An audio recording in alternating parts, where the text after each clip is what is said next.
Hello friends, मैं सविता स्वागत करती हूँ आप सभी का अपने यूट्यूब के इस चैनल में।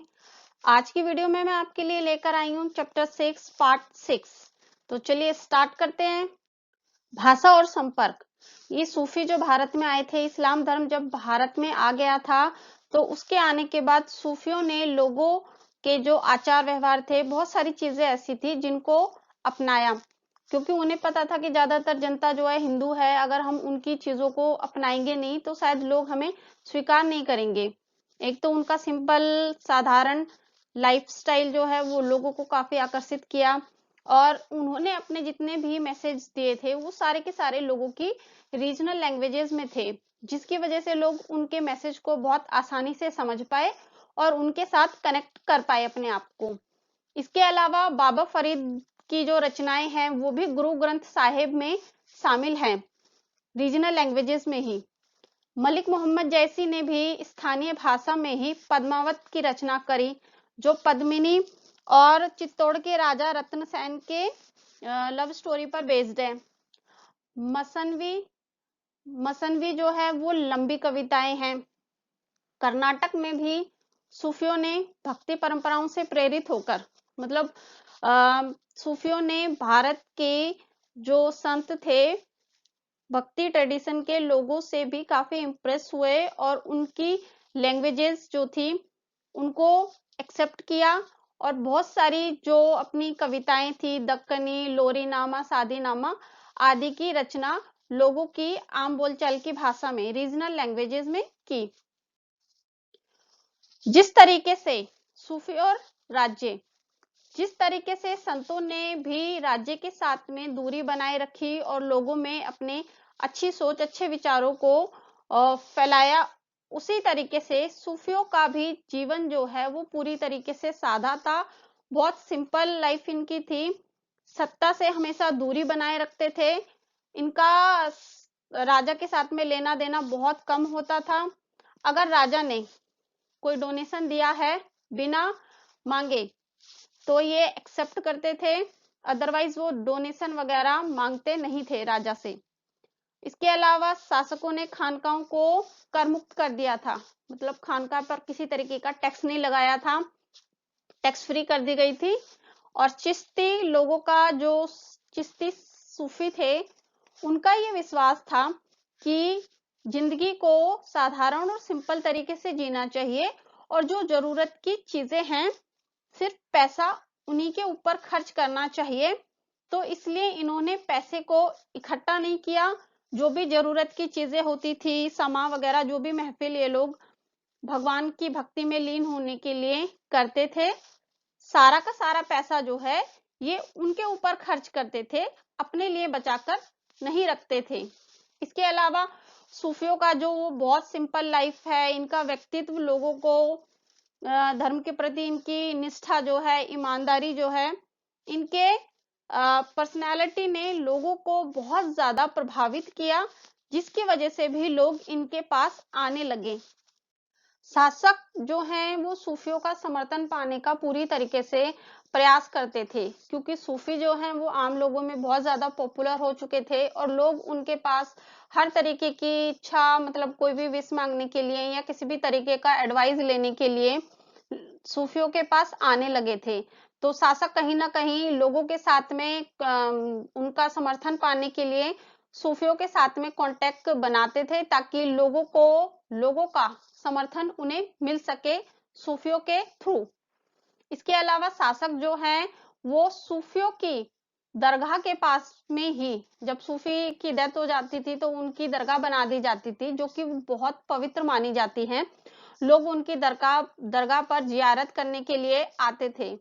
तो शासक भी चाहते थे कि कहीं ना कहीं सूफी के साथ, अगर हमारी उनकी दरगाह के पास अगर हमारी कब्र बनी हुई होगी तो हम भी ईश्वर के साथ में मतलब कांटेक्ट बना सकते हैं और भगवान के बहुत ज्यादा करीब हो सकते हैं उनके थ्रू, क्योंकि सूफी जो है लोगों और भगवान के बीच में मीडिएटर का काम करते थे। इसके अलावा जब शासक और सूफियों के बीच में अच्छे रिलेशन तो देखने के लिए मिलते ही हैं, मतलब सूफी जो हैं वो किसी तरीके से राज्य के साथ में पर्सनली उनका कोई कांटेक्ट नहीं होता था, उससे दूरी बनाकर रखते थे। पर अगर शासक जो है वो उनको डोनेशन देता था, मतलब वो हेल्प नहीं मांगते थे किसी तरीके की, बट अगर राजा बिना मांगे कुछ भी चीज देता था, ये लोग एक्सेप्ट कर लेते थे। तो बट कभी कभी इनके बीच में संघर्ष वगैरह जैसे बहुत सारे देखने के लिए भी मिलते हैं। और सूफियों को कभी कभी आडंबर पूर्ण पदवी से भी संबोधित किया जाता है। कभी कभी बहुत ज्यादा पॉपुलर हो जाते हैं तो लोग उनको कुछ पदवियां भी दे देते हैं। जैसे कि निजामुद्दीन औलिया जो थे, दिल्ली सल्तनत के समय के शेख थे, तो उनको भी सुल्तान उल मशेख, शेखों में सुल्तान की उपाधि से संबोधित कर दिया गया था। नवीन भक्ति पंथ। अब हम देखेंगे कि नॉर्थ इंडिया में किस तरीके से एक नवीन भक्ति आंदोलन का उदय हुआ था, जिसके अंदर आते हैं कबीर जी, गुरु नानक जी और मीराबाई जी। कबीर जी जो हैं वो 14-15 सेंचुरी में उभरे थे, और कबीर जी के जन्म को लेकर भी अभी तक मतभेद बना हुआ है, क्योंकि कुछ लोगों को लगता है, बहुत सारे लोग ऐसा बोलते हैं कि वो जन्म से तो हिंदू थे, मतलब उनका जो जन्म है वो हिंदू परिवार में हुआ है, पर उनकी जो परवरिश है, उनका पालन पोषण जो था वो मुस्लिम जुलाहे परिवार में हुआ था, जिसकी वजह से वो मुस्लिम कहलाते हैं। कबीर की वाणी जो है वो 3 परिपाटियों में हमें मिलती है। कबीर बीजक। कबीर बीजक जो है वाराणसी और उत्तर प्रदेश से संबंधित है। और कबीर ग्रंथावली राजस्थान के दादू पंथ से रिलेट करती है। कबीर के बहुत सारे पद जो हैं वो हमें आदि ग्रंथ साहिब में भी संकलित मिले हैं।